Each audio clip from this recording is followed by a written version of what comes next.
Hi നമസ്കാരം. പുതിയൊരു video ആയിട്ട് വന്നിരിക്കുകയാണ്. ഇന്ന് ജോൺ വിക്ക് എന്ന സിനിമയിലെ ബാബായക, അതായത് ജോൺ വിക്ക് എന്ന ക്യാരക്ടറിനെ വീഗോ ഇൻട്രൊഡ്യൂസ് ചെയ്യുന്ന ആ ഒരു സീനിൻ്റെ മലയാളം തിരക്കഥയാണ് എഴുതിയിട്ടുള്ളത്. അപ്പോൾ നമുക്ക് തിരക്കഥയിലേക്ക് പോകാം. Interior town house night. Town ഹൗസിൻ്റെ ഉള്ളിലെ പ്രൈവറ്റ് റൂമിലേക്ക് ലൂസഫ് നടന്നു വരുന്നു. അകത്ത് വിഗോ ഗ്ലാസ്സിൽ മദ്യം പകർന്നുകൊണ്ടിരിക്കുകയാണ്. അദ്ദേഹത്തിൻ്റെ വലങ്കൈയായ അമേരിക്കക്കാരനും അവിടെയുണ്ട്. അകത്തേക്ക് കയറി വരുന്ന യൂസഫിനെ നോക്കിക്കൊണ്ട് വിഗോ, നിൻ്റെ ട്രിപ്പ് എങ്ങനെ ഉണ്ടായിരുന്നു? അപ്പോൾ ലൂസഫ്, കുറച്ച് നാളത്തേക്ക് അവന്മാരിനി തലവൊക്കില്ല. വിഗോ ലൂസഫിനടുത്തേക്ക് മദ്യവുമായി വരുന്നു. ഒരു ഗ്ലാസ് അവന് നീട്ടുന്നു. എന്താണ് ഇത്ര പ്രത്യേകത എന്ന് മനസ്സിലാകാത്ത മട്ടിൽ ലൂസഫ് ഗ്ലാസ് വാങ്ങുന്നു. ചേഴ്സ് പറഞ്ഞ് ലൂസഫ് മദ്യം ഒറ്റ വലിക്ക് കുടിച്ചു. വിഗോ, ജാക്കറ്റ് അടിപൊളിയായിട്ടുണ്ട്. അപ്പോൾ ലൂസഫ്, താങ്ക്സ്. അത് പറയേണ്ട താമസം വിഗോ അവൻ്റെ വയറിൽ ആഞ്ഞിടിക്കുന്നു. ഇടിയുടെ ആഘാതത്തിൽ ലൂസഫ് നിലത്ത് ചുരുണ്ടുകൂടിയിരുന്നു. കുടിച്ച മദ്യം അതേപടി വായിൽ നിന്നൊഴുകി. വിഗോ കെർച്ചീഫ് അവൻ്റെ മുന്നിലേക്കിട്ടു. എന്നിട്ട് വിഗോ, അത് തുടച്ചു കളഞ്ഞിട്ട് എഴുന്നേറ്റാൽ മതി. അവിടെയുള്ള അമേരിക്കക്കാരൻ അത് തീരെ പ്രതീക്ഷിക്കാത്ത മട്ടിലാണ് നിൽക്കുന്നത്. അമേരിക്കക്കാരൻ, ഞാൻ പോയിക്കോട്ടെ. വിഗോ റഷ്യൻ ഭാഷയിൽ എന്തോ മറുപടി പറയുന്നു. അപ്പോൾ അമേരിക്കക്കാരൻ, ഇംഗ്ലീഷിൽ പറ വിഗോ. അപ്പോൾ വിഗോ ദേഷ്യത്തിൽ, പണ്ടാരം അടക്കാൻ ഞാൻ പറഞ്ഞിട്ട് പോയാൽ മതി. അപ്പോൾ ലൂസഫ് തുടച്ചുകൊണ്ട്, അതായത് തറയിലേക്ക് തുപ്പിയ ആ ഒരു മദ്യം തുടച്ചു കളഞ്ഞുകൊണ്ട്, എന്തിനാ എന്നെ തല്ലുന്നത്? നിങ്ങൾ പറഞ്ഞത് അതേപോലെ തന്നെ ഞാൻ ചെയ്തിട്ടുണ്ട്. ഒരുത്തിനും ഒരു തുമ്പും കിട്ടില്ല. വിഗോ ദേഷ്യത്തിൽ അവനെ പിടിച്ച് എഴുന്നേൽപ്പിച്ച് നിർത്തി. എന്നിട്ട് വിഗോ, നിന്നെ തല്ലിയതും അറ്റ്ലാന്റിക് സിറ്റിയും തമ്മിൽ ഒരു ബന്ധവുമില്ല. അപ്പോൾ ലൂസഫ്, പിന്നെന്താ? ഒറേലിയയുടെ കാര്യമാണോ? ഒരു ഊമ്പിയ കാറ് മോഷ്ടിച്ചതിനാണോ? അത് പറഞ്ഞു മുഴുമിപ്പിക്കുന്നതിന് മുൻപേ വിഗോ വീണ്ടും അവൻ്റെ വയറിൽ ആഞ്ഞിടിച്ചു. അവൻ വീണ്ടും നിലത്ത് വീണു. അത് കണ്ട് അമേരിക്കക്കാരൻ ഭയന്നു. അമേരിക്കക്കാരൻ, വിഗോ എന്തായി ചെയ്യുന്നത്? ഞാൻ പോവുക. അപ്പോൾ വിഗോ കൈ ചൂണ്ടിക്കൊണ്ട്, നീ എവിടെയും പോവില്ല. അമേരിക്കക്കാരൻ എന്തു വേണമെന്നറിയാതെ നിൽക്കുന്നു. ലൂസഫ് വേദന കടിച്ചമർത്തിക്കൊണ്ട് വിഗോയെ നോക്കുന്നു. വിഗോ വീണ്ടും ഗ്ലാസ്സിൽ മദ്യം പകർത്തി. അയാൾ ഇപ്പോൾ ശാന്തനാണ്.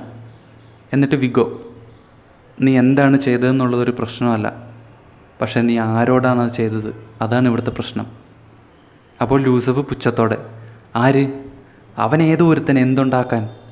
അപ്പോൾ വിഗോ, ആ ഏതോ ഒരുത്തനാണ് ജോൺ വിക്ക്. അപ്പോൾ അവിടെ നിന്ന് കട്ടാവുന്നു. Interior John Wick's house. അതേസമയം ജോൺ വിക്ക് കയ്യിലൊരു ചുറ്റികയുമായി അണ്ടർഗ്രൗണ്ടിലേക്കുള്ള സ്റ്റെയറിൻ്റെ വാതിൽ തുറക്കുന്നു. ദൃഢനിശ്ചയത്തോടെ താഴേക്ക് നോക്കി നിൽക്കുന്നു. അവിടെ നിന്ന് cut back to town house continues. Viggo ഗ്ലാസ്സിലെ മദ്യം ഒറ്റ വലിക്ക് കുടിക്കുന്നു. അവിടെ നിന്ന് കട്ടാവുന്നു. ഇൻറ്റീരിയർ ജോൺ വിക്കിൻ്റെ വീട് കണ്ടിന്യൂസ്. ജോൺ വിക്ക് ചുറ്റികയുമായി താഴേക്ക് നടക്കുന്നു. അപ്പോൾ വിഗോയുടെ ശബ്ദം ഓവർലാപ്പ് ചെയ്തു വരുന്നു. വിഗോ, പണ്ടവൻ നമ്മുടെ ആളായിരുന്നു. അവിടെ നിന്ന് കട്ടാവുന്നു. Interior town house continues. Vigo, അന്ന് ഞങ്ങൾ അവനെ വിളിച്ചുകൊണ്ടിരുന്നൊരു വിളിപ്പേരുണ്ട്, ബാബായക. അപ്പോൾ അവിടെ നിന്ന് വീണ്ടും കട്ടാവുന്നു. ഇൻറ്റീരിയർ ജോൺ വിക്കിൻ്റെ വീട്. അണ്ടർഗ്രൗണ്ടിൽ ജോൺ വിക്ക് നിലത്തെ കാർപ്പറ്റിന് മുകളിലുള്ള മേശ തള്ളി നീക്കുന്നു. വീണ്ടും cut back to town house continues. ലൂസഫ് വേദന വകവയ്ക്കാതെ എഴുന്നേറ്റ് നിന്നു. എന്നിട്ട് ലൂസഫ്, അപ്പോൾ അവനാണോ ഈ ബൂഗിമാൻ? അപ്പോൾ വിഗോ, സത്യം പറഞ്ഞാൽ ജോൺ അല്ല ബൂഗിമാൻ. അപ്പോൾ അവിടെ നിന്ന് കട്ടാകുന്നു. ഇൻറ്റീരിയർ ജോൺ വിക്കിൻ്റെ വീട് തുടർച്ച. ആ കാർപ്പറ്റ് വലിച്ചു മാറ്റി ജോൺ ചുറ്റിക കൊണ്ട് തറ അടിച്ച് പൊളിക്കാൻ ഒരുങ്ങി നിൽക്കുകയാണ്. അവിടെ നിന്ന് cut back to town house. Vigo, ബൂഗിമാനെ തീർക്കാൻ നമ്മളൊരുത്തനെ അയച്ചു, അതാണ് ജോൺ. അത് പറയുമ്പോൾ ജോൺ വിക്ക് തറ ചുറ്റിയുകൊണ്ട് അടിച്ചു പൊളിക്കുന്ന ദൃശ്യങ്ങൾ മിന്നിമറയുന്ന രീതിയിൽ കാണിക്കുന്നു. ലൂസഫ് അത് കേട്ട് എന്തു പറയണമെന്നറിയാതെ നിൽക്കുകയാണ്. വിഗോ അവൻ്റെ അടുത്തേക്ക് ചെന്നു. എന്നിട്ട് വിഗോ, എന്തെങ്കിലും ചെയ്യണമെന്ന് തീരുമാനിച്ചാൽ പിന്നെ അവൻ അപാര ഫോക്കസും അങ്ങേയറ്റം കമ്മിറ്റ്മെൻറ്റുമാണ്. ഈ പറഞ്ഞ രണ്ടും നിൻ്റെ അടുത്തുകൂടി പോയിട്ടില്ല. അപ്പോൾ ലൂസഫ് ഒന്നും പറഞ്ഞില്ല. അപ്പോൾ വിഗോ, പണ്ട് ബാറിൽ വെച്ച് അവൻ ഒരു പെൻസിൽ കൊണ്ട് 3 പേരെ കൊല്ലുന്നത് ഞാൻ കണ്ടു, വെറും ഒരു പെൻസിൽ കൊണ്ട്. അപ്പോൾ അവിടെ നിന്ന് കട്ട് ടു ജോൺ വിക്കിൻ്റെ വീട് കണ്ടിന്യൂസ്. ജോൺ തറയിൽ ചുറ്റികൊണ്ട് അടിക്കുന്ന ദൃശ്യം കാണിക്കുന്നു. തറ നല്ലതുപോലെ പൊളിച്ചു തുടങ്ങിയിട്ടുണ്ട്. അങ്ങേയറ്റം ദേഷ്യത്തോടെയാണ് ജോൺ അത് ചെയ്യുന്നത്. Cut back to town house. Vigo വീണ്ടും മദ്യമിരിക്കുന്നിടത്തേക്ക് ചെല്ലുന്നു. എന്നിട്ട് വിഗോ, പെട്ടെന്നൊരു ദിവസം അവനെല്ലാം നിർത്തുകയാണെന്ന് പറഞ്ഞു. ഏതോ പെണ്ണാണ് കാരണം. അപ്പോൾ അവിടുന്ന് കട്ട് ബാക്ക് ടു ജോൺ വിക്കിൻ്റെ വീട്.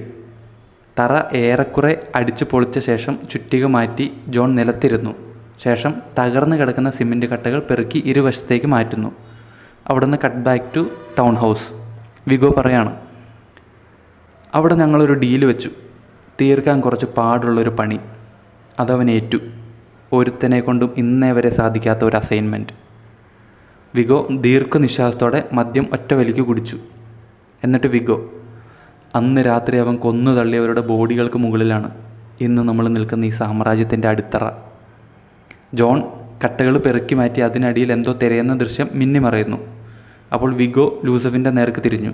എന്നിട്ട് വിഗോ, അങ്ങനെയുള്ളവൻ്റെ അടുത്ത് നിന്നാണ് നീ പോയി പണി മേടിച്ചത്. അവൻ്റെ ഭാര്യ മരിച്ച ദിവസങ്ങൾ പോലും കഴിയുന്നതിന് മുൻപ് നീ അവൻ്റെ കാറ് മോഷ്ടിച്ചു. അവൻ്റെ പട്ടിയെ നീ കൊന്നു.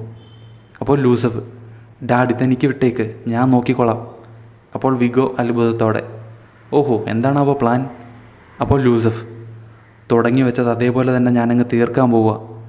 അപ്പോൾ വിഗോ പുച്ഛത്തോടെ അമേരിക്കക്കാരനെ നോക്കിക്കൊണ്ട്, ഈ ചെറുക്കന് ഞാൻ പറഞ്ഞൊന്നും തലേ കയറിയില്ലേ? അപ്പോൾ ലൂസഫ് റഷ്യൻ ഭാഷയിൽ, ഡാഡി എന്നെ വിശ്വസിക്ക്, ഞാൻ നോക്കിക്കോളാം. അത് കേട്ട് വിഗോ അവനെ നിസ്സഹായതയോടെ കെട്ടിപ്പിടിക്കുന്നു. എന്നിട്ട് വിഗോ, ലൂസഫ്, ഞാൻ പറയുന്നത് കേൾക്ക്, നീ എവിടെ പോയാലും ജോൺ നിന്നെ തേടി വരും. അത് പറയുമ്പോൾ ജോൺ തറയുടെ അടിയിൽ നിന്നും വലിയൊരു പെട്ടി പുറത്തേക്ക് എടുക്കുന്ന ദൃശ്യം കാണിക്കുന്നു. വിഗോ, നീ അവനൊന്നും ചെയ്യില്ല, കാരണം നിനക്കവനൊന്നും ചെയ്യാൻ കഴിയില്ല. അതുകൊണ്ട് വേഗം എൻ്റെ കൺമുമ്പിൽ നിന്ന് എങ്ങോട്ടെങ്കിലും പോ. അത് കേട്ട് ലൂസഫ് ഭയത്തോടെ അവിടെ നിന്നും പോകുന്നു. അവിടെ നിന്ന് കട്ട് ബാക്ക് ടു ജോൺ വിക്കിൻ്റെ വീട് തുടർച്ച. ജോൺ പെട്ടി തുറന്നു. അതിനുള്ളിൽ നിറയെ വെപ്പൺസാണ്. ജോൺ എഴുന്നേറ്റ് തോക്കുകളിലേക്ക് നോക്കി നിൽക്കുന്നു. അതായത് ആ പെട്ടിക്കകത്തുള്ള ആയുധങ്ങളിലേക്ക് നോക്കി നിൽക്കുകയാണ്.